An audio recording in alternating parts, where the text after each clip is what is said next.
राधे राधे गुरुजी। मेरा नाम अस्मिता है, मैं दिल्ली से आई हूँ। हमें ऐसा क्या करना चाहिए कि हमारा आखिरी बर्थ हो, इसके बाद हम ना आए यहाँ पे? क्यों, क्या दिक्कत हो रही है आपको? कलयुग अच्छा नहीं है। क्या अच्छा नहीं लग रहा है आपको? परेशानियाँ होती हैं बहुत। क्या परेशानी है आपको? बहुत सारी, करियर में, फैमिली में, पर्सनल लाइफ में। देखो, परेशानियों का नाम ही जीवन है। आपने देखा होगा हॉस्पिटल में जब कोई बीमार पड़ता है ना और वेंटिलेटर पे होता है तो वहाँ एक मशीन होती है, उसमें लाइन यूं यूं चलती है, ऐसी चलती है ना, और लाइन सीधी होगी मतलब मर गए, डेथ, मर गया। जब तक टेढ़ी लाइनें हैं, जब तक उतार चढ़ाव है, तब तक ही जीवन है। सीधा हुआ तो मर जाएगा आदमी। तो आपके जीवन में ये उतार चढ़ाव जो है, स्ट्रगल जो आप कर रहे हैं, करते रहिए। यहाँ जितने लोग बैठे हैं, ये दास अनिरुद्ध सहित, भगवान राम सहित, भगवान कृष्ण सहित, किसके जीवन में स्ट्रगल नहीं था? ये तो अच्छा है कि आप संसार में ना आए, प्रभु के शरण में रहने वाला बार बार जन्म मृत्यु में नहीं उलझता। लेकिन जब तक हो, हंस के रहो, खुश रहो, रो कर नहीं, परेशान होकर नहीं। ये तो चलता रहेगा, परेशानियां तो आएंगी जाएंगी, लेकिन उन परेशानियों के बाद भी आपको हैप्पी रहना चाहिए, खुश रहना चाहिए। ये जीवन है बेटा। इस संसार में ऐसा कौन है, एक को पकड़ के लाओ जिसके जीवन में दुख ना हो। बस किसी के जीवन में ज़्यादा है, किसी के में थोड़ा सा कम है। कोई बता पाता है, कोई नहीं बता पाता।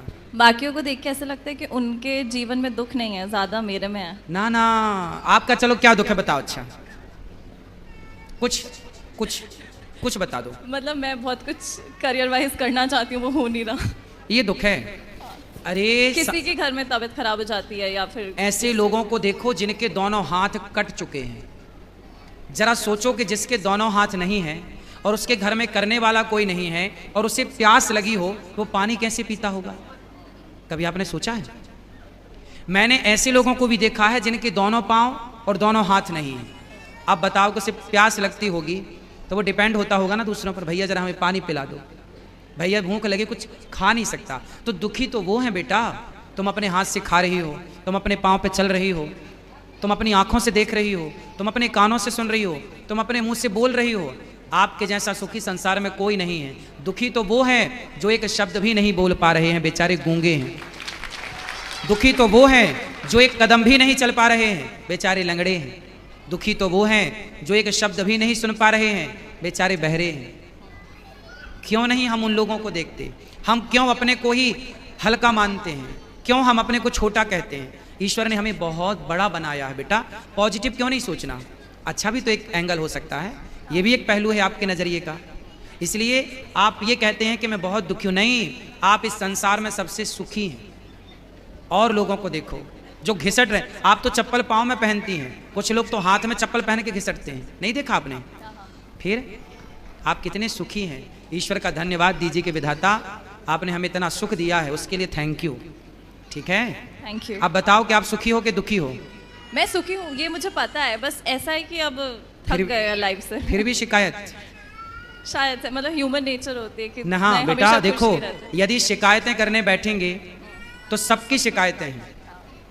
लेकिन माता सीता को जंगल जब जाना पड़ा, राम जी ने जंगल भेज दिया, लव कुश को पैदा किया अकेले। स्ट्रगल देखिए, लकड़ी काटी। तो किसी ने सीता माँ से कहा कि अब बताओ, तुम्हें राम जैसा पति चाहिए जिसने तुम्हें गर्भावस्था में वनवास भेज दिया? किसी नारी को क्या ऐसा पति चाहिए कि उसका पति गर्भवती स्त्री को घर से निकाल दे?